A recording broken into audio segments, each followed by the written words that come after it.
প্রিয় ছাত্রছাত্রীরা, আজ আমরা ফিডব্যাক অ্যাম্প্লিফায়ারের ওপর কিছু সহজ নিউমেরিক্যাল প্রবলেম সলভ করব। এর মাধ্যমে আমরা দেখব নেগেটিভ ফিডব্যাকের প্রভাবে অ্যাম্প্লিফায়ারের ফ্রিকোয়েন্সি রেসপন্স কিভাবে ইমপ্রুভ করে। একটি অ্যাম্প্লিফায়ারের গেইন 100, ব্যান্ডউইথ 10 কিলো হার্টজ। এই অ্যাম্প্লিফায়ারে 10% নেগেটিভ ফিডব্যাক প্রয়োগ করা হলে নির্ণয় করতে হবে ওভারঅল ভোল্টেজ গেইন এবং নতুন ব্যান্ড উইডথের মান। এখানে দেওয়া আছে open loop voltage gain AV equals to 100, feedback factor beta equals to 10%, that is equal to 0.1, band width delta F equals to 10 kilohertz. যখন নেগেটিভ ফিডব্যাক প্রয়োগ করা হয়েছে নির্ণয় করব loop gain. AV times beta equals to 100 into 0.1, that is equal to 10। এরপর নির্ণয় করব overall voltage gain. AVF equals to AV divided by 1 plus AV times beta। মান বসিয়ে পাচ্ছি 100 divided by 1 plus 10, that is equal to 9.091। এরপর নির্ণয় করব নতুন ব্যান্ডউইডথের মান। Delta FF equals to delta F into 1 plus AV times beta। মান বসিয়ে পাচ্ছি 10 into 1 plus 10, that is equal to 110 kilohertz. এখানে আমরা দেখতে পাচ্ছি নেগেটিভ ফিডব্যাক প্রয়োগ করার পর ব্যান্ডউইডথ 11 টাইমস ইনক্রিজ করেছে, অথচ ভোল্টেজ গেইন 11 টাইমস ডিক্রিজ করে যাচ্ছে। যদি উইদাউট ফিডব্যাক কন্ডিশনে গেইন ব্যান্ডউইডথ প্রোডাক্ট নির্ণয় করি, পাচ্ছি AV into delta F equals to 100 into 10, that is equal to 1000 kilohertz. With feedback কন্ডিশনে গেইন ব্যান্ডউইডথ প্রোডাক্ট নির্ণয় করলে পাচ্ছি AVF into delta FF equals to 9.091 into 110, that is equal to 1000 kilohertz. অর্থাৎ দুটি ক্ষেত্রেই গেইন ব্যান্ডউইডথ প্রোডাক্ট সমান। একটি audio অ্যাম্প্লিফায়ারের gain 100 এবং ব্যান্ডউইডথ 100 কিলোহার্টজ। নির্ণয় করতে হবে কিভাবে এই অ্যাম্প্লিফায়ারের ব্যান্ডউইডথ দ্বিগুণ করা সম্ভব। এখানে দেওয়া আছে open loop voltage gain AV equals to 100, without feedback bandwidth delta F equals to 100 kilohertz. আমরা জানি একটি অ্যাম্প্লিফায়ারের ব্যান্ডউইডথ ইনক্রিজ করা যায় নেগেটিভ ফিডব্যাক প্রয়োগ করার মাধ্যমে। যখন নেগেটিভ ফিডব্যাক প্রয়োগ করা হয়েছে তখন according to the problem statement bandwidth delta FF equals to 2 times delta F, that is equal to 2 into 100, that gives us 200 kilohertz. যখন নেগেটিভ ফিডব্যাক প্রয়োগ করা হয় তখন ব্যান্ডউইডথের expression delta FF equals to delta F into 1 plus AV times beta।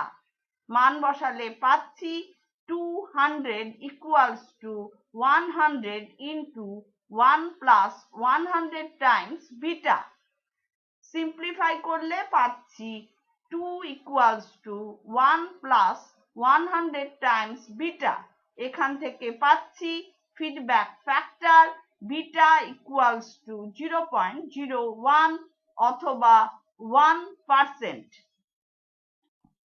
একটি অ্যাম্প্লিফায়ারের gain 250 এবং bandwidth 1 megahertz. নির্ণয় করতে হবে কত পরিমাণ ফিডব্যাক প্রয়োগ করলে এই অ্যাম্প্লিফায়ারের ব্যান্ডউইডথ 10 মেগাহার্টজ হবে। এখানে দেওয়া আছে open loop voltage gain AV equals to 250 without feedback bandwidth delta F equals to 1 megahertz। আমরা জানি নেগেটিভ ফিডব্যাক প্রয়োগ করলে ব্যান্ডউইডথ ইনক্রিজ করা যায়। যখন নেগেটিভ ফিডব্যাক প্রয়োগ করা হয়েছে তখন bandwidth delta FF equals to 10 megahertz. আমরা জানি ব্যান্ডউইডথের expression delta FF equals to delta F into 1 plus AV times beta. মান বসিয়ে পাচ্ছি 10 equals to 1 into 1 plus 250 times beta। Simplify করে পাচ্ছি 250 times beta equals to 9। এখান থেকে পাচ্ছি feedback factor beta equals to 0.036 অথবা 3.6%। এরপর নির্ণয় করছি amount of feedback n equals to 20 times log of 1/1 plus AV times beta। মান বসিয়ে পাচ্ছি 20 times log of 1/1 plus 250 into 0.036 পাচ্ছি -20 dB। এখানে নেগেটিভ সাইন ইন্ডিকেট করছে অ্যাম্প্লিফায়ারটিতে নেগেটিভ ফিডব্যাক প্রয়োগ করা হয়েছে। একটি অ্যাম্প্লিফায়ারের মিড ব্যান্ড ভোল্টেজ গেন 1500 এবং ব্যান্ডউইডথ 4 মেগাহার্টজ। যখন নেগেটিভ ফিডব্যাক প্রয়োগ করা হয় তখন গেন কমে 150 হয়। নির্ণয় করতে হবে ফিডব্যাক ফ্যাক্টর এবং ব্যান্ডউইডথের মান। এখানে দেওয়া আছে open loop voltage gain AV equals to 1500, bandwidth delta F equals to 4 megahertz. যখন নেগেটিভ ফিডব্যাক প্রয়োগ করা হচ্ছে তখন overall voltage gain AVF equals to 150। আমরা জানি expression for overall voltage gain AVF equals to AV divided by 1 plus AV times beta। মান বসালে পাচ্ছি 150 equals to 1500 divided by 1 plus 1500 times beta। Simplify করে পাচ্ছি 1500 times beta equals to 9। এখান থেকে পাচ্ছি feedback factor beta equals to 0.006 অথবা 0.6%। এরপর নির্ণয় করছি bandwidth delta FF equals to delta F into 1 plus AV times beta। মান বসালে পাচ্ছি 4 into 1 plus 1500 into 0.006 পাচ্ছি 40 মেগাহার্টজ। এখানে আমরা দেখতে পাচ্ছি ব্যান্ডউইডথ 10 টাইমস বৃদ্ধি পেয়েছে। একটি অ্যাম্প্লিফায়ারের মিড ফ্রিকোয়েন্সি ভোল্টেজ গেন 100 এবং ব্যান্ডউইডথ 200 কিলোহার্টজ। এই অ্যাম্প্লিফায়ারে 5% নেগেটিভ ফিডব্যাক প্রয়োগ করা হলে নির্ণয় করতে হবে নতুন ব্যান্ডউইডথ এবং গেনের মান। এরপর নির্ণয় করতে হবে ব্যান্ডউইডথ 1 মেগাহার্টজে রেস্ট্রিক্ট করতে হলে ফিডব্যাক ফ্যাক্টরের মান কত রাখতে হবে। এখানে দেওয়া আছে open loop voltage gain AV equals to 100 without feedback bandwidth delta F equals to 200 kilohertz। যখন নেগেটিভ ফিডব্যাক প্রয়োগ করা হয়েছে প্রথম ক্ষেত্রে feedback factor beta 1 equals to 5%, that is equal to 0.05।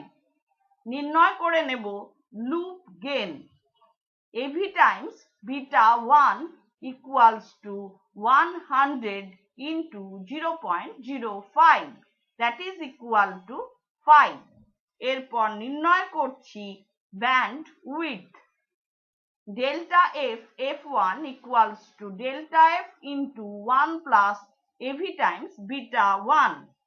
মান বসিয়ে পাচ্ছি 200 into 1 plus 5 that is equal to 1200 kilohertz.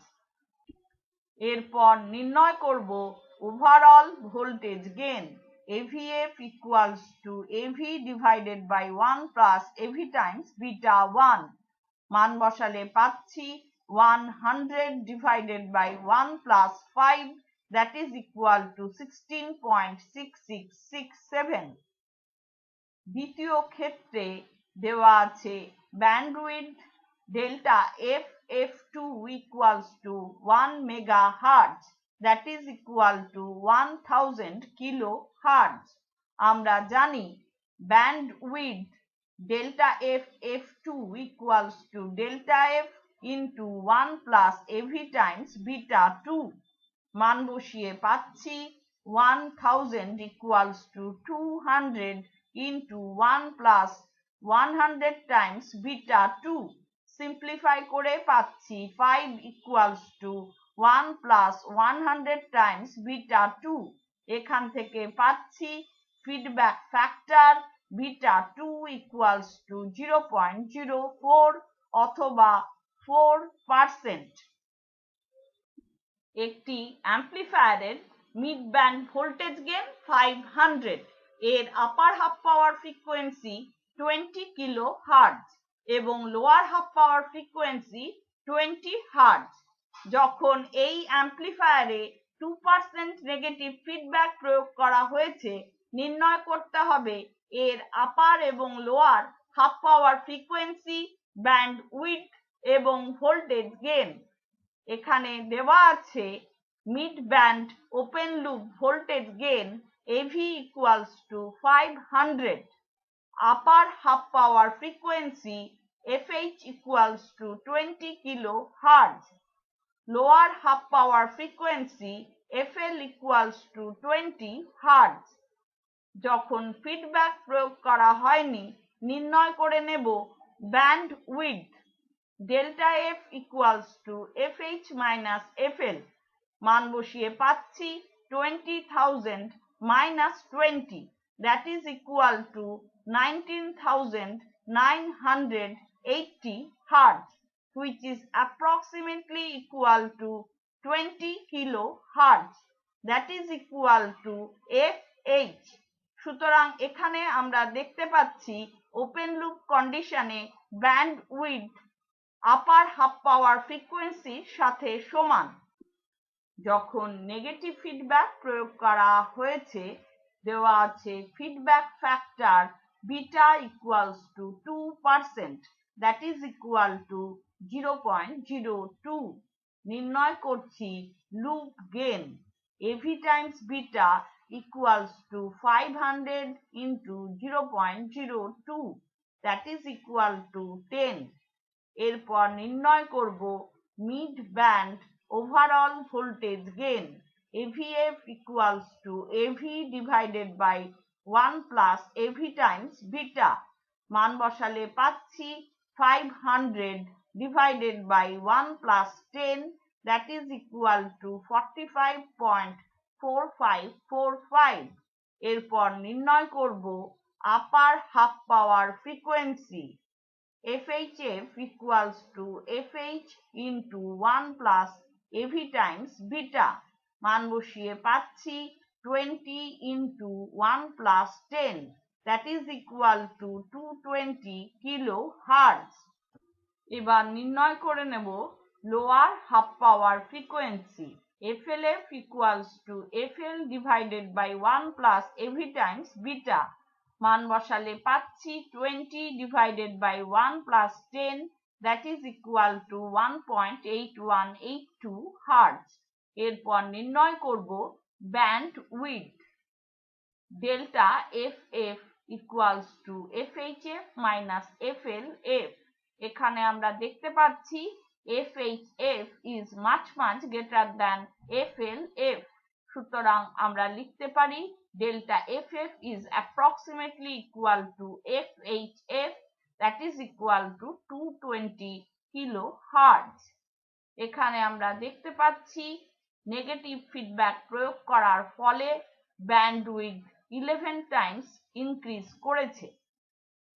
একটি আরসি কাপলড অ্যাম্পলিফায়ারের mid frequency range open loop voltage gain 50,000, upper cut off frequency 20 kilohertz এবং lower cut off frequency 30 hertz.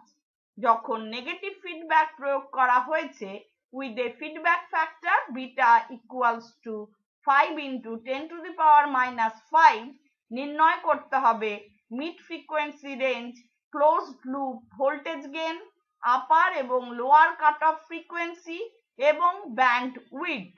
এখানে দেওয়া আছে mid band open loop voltage gain AV equals to 50,000, upper cut off frequency FH equals to 20 kilo hertz, lower cut off frequency FL equals to 30 hertz. যখন feedback প্রয়োগ করা হয়নি নির্ণয় করে নিচ্ছি band width, delta F equals to FH minus FL, মান বসিয়ে পাচ্ছি 20,000 minus 30, that is equal to 19,970 hertz, which is approximately equal to 20 kilo hertz, that is equal to FH. সুতরাং এখানে আমরা দেখতে পাচ্ছি bandwidth is approximately equal to upper cutoff frequency FH.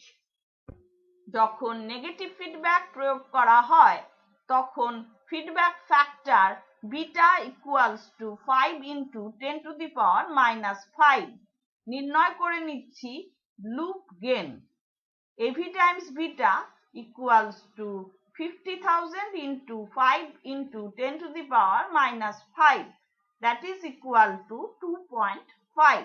এরপর নির্ণয় করছি mid band closed loop voltage gain AVF equals to AV divided by 1 plus AV times beta, মান বসিয়ে পাচ্ছি 50,000 divided by 1 plus 2.5, that gives us 14,285.7।